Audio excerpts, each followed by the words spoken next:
Në Shqipëri, protestat e opozitës janë kthyer në një ritual të lodhur politik. Të njëjtat thirrje, të njëjtat pankarta, të njëjtat deklarata dramatike dhe në fund i njëjti rezultat.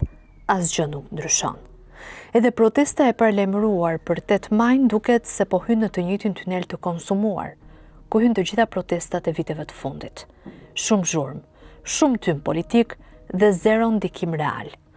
Dikur protesta ishte instrument presioni, ishte frikë për pushtetin, ishte energji popullore. Sot protesta e opozitës shqiptare gjatë më shumë me evente rutinë politike, ku edhe vetë militantët shkojnë pa besim. Ka humbur nervi, ka humbur revolta autentike dhe mbi të gjitha ka humbur bindja se diçka mund të lëviz. Shqiptarët nuk janë më të varfër? Janë. Nuk janë më të lodhur nga korrupsioni? Janë. Nuk janë më të zemëruar nga çmimet, emigracioni dhe propaganda? Po, janë.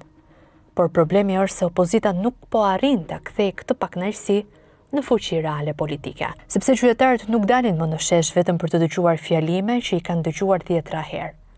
Ata nuk frymëzohen më nga skenar të konsumuar kur gjithçka mbyllet me një podium, disa fishkëllima, ca flakadan dhe një deklaratë triumfi në Facebook. Ironia më e madhe është se protesta në Shqipëri tashmë është bërë e parashikueshme deri në detaj.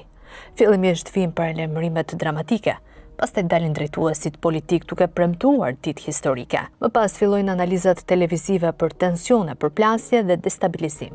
Në fund, qytetarët shohin të njëjtin skenar të vjetër, pak orë zhurmë, disa foto për rrjetet sociale dhe më pas secili kthehet në shtëpi, sikur të mos kishte ndodhur asgjë. Dhe pikërisht këtu qëndron tragjedia e opozitës shqiptare. Ajo po proteston më shumë për të mbajtur gjallë idenë se ekziston, sesa për të prodhuar realisht ndryshim. Në ndryshim nga protestat e tjera është lajmëruar nga Selia Blu se nuk do të ketë fjalime. Akuza ndaj qeverisë, apo ndoshta tension verbal, por pyetja që bëjnë qytetarët është shumë më brutale. Çfarë do të ndryshojë realisht më 9 maj?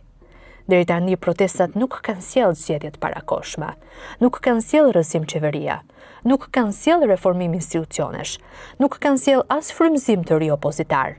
Përkundrazi, kanë krijuar ndjesinë e një opozite që lëviz në vend numëro. Shqiptarët janë lodhur nga politika që funksionon me autopilot. Janë lodhur nga lider që flasin për revolucion, por prodhojnë vetëm konferenca për shtyp.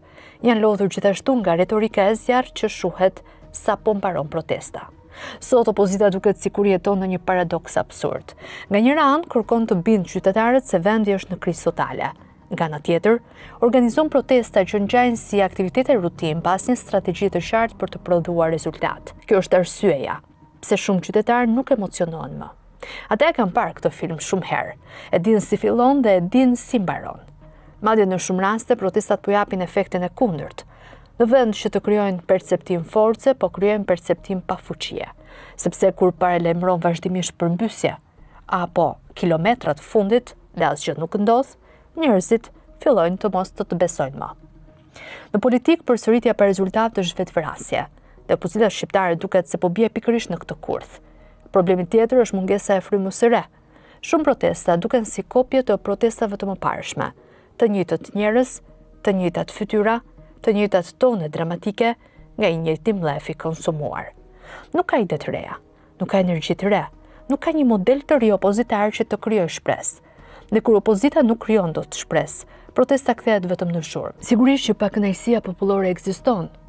Mjafton të flasësh me qytetarët për çmimet, pagat, emigracionin apo korrupsionin për të kuptuar zemërimin e madh që ekziston në shoqëri. Por zemërimi nuk mjafton. Ai duhet organizuar, kanalizuar dhe kthyer në projekt politik bindës. Pikërisht, këtë opozita nuk po arrin të bëjë. Në vend të një strategjie afatgjatë, duket sikur gjithçka reduktohet te protestat simbolike dhe të mbajtja e militantëve në temperaturë politike. Një lloj mbijetese politike për treguar se jemi ende këtu. Por qytetarët kërkojnë më shumë se sa prani fizike të opozitës. Ata kërkojnë alternativë, kërkojnë besim, kërkojnë bindje se dikush mund ta ndryshojë realisht situatën. Nëse protesta e 8 majit përfundon si shumë protesta të tjera, atëherë mesazhi do të jetë edhe më i rëndë. Opozita po humbet jo vetëm betejën politike, por edhe aftësinë për të frymëzuar. Dhe kjo është shumë e rrezikshme se sa një protestë të dështuar, sepse një opozitë që nuk tremb më pushtetin dhe nuk frymëzon më qytetarët, rrezikon të kthehet thjesht në dekor demokracia. Një dekor që proteston për inerci, flet për revolucion, por në fund prodhon vetëm një tjetër ditë politike që harrohet pas 24 orësh. Në fund mbetet vetëm ironia e madhe shqiptare. Çdo protestë shpallet historike para se të nisë dhe harrohet historikisht sapo mbaron. Por ndoshta problemi më i madh i opozitës nuk është vetëm konsumimi i protestave. Problemi më i madh është dyshimi që është krijuar te qytetarët, se gjithçka po zhvillohet brenda një loje të kontrolluar politike, ku përplasjet publike janë më shumë teatër se sa luftë reale për pushtet. Prekohesh në opinionin publik qarkullon bindja se mes Edi Ramës dhe Sali Berishës ekziston një lloj bashkëjetese politike e heshtur, një ekuilibër interesash ku secili ka nevojë për tjetrin për të mbajtur gjallë sistemin aktual. Nuk ka prova konkrete për një marrëveshje të drejtë për drejtë, por perceptimi publik është bërë aq i fortë sa shumë qytetarë nuk besojnë më te përplasjet mes tyre. Madje për një pjesë të madhe të shqiptarëve skenari duket pothuajse cinik. Njëri qëndron në pushtet duke përdorur frikën nga rikthimi i tjetrit, ndërsa tjetri mban kontrollin e opozitës duke ushqyer zemërimin kundër pushtetit. Një cikël perfekt politik, ku të dyja palët mbijetojnë, ndërsa qytetarët vazhdojnë të largohen nga vendi. Kjo është arsyeja pse protestat nuk prodhojnë më entuziazëm. Njerëzit nuk ndjejnë se po shkojnë në një betejë reale për ndryshim.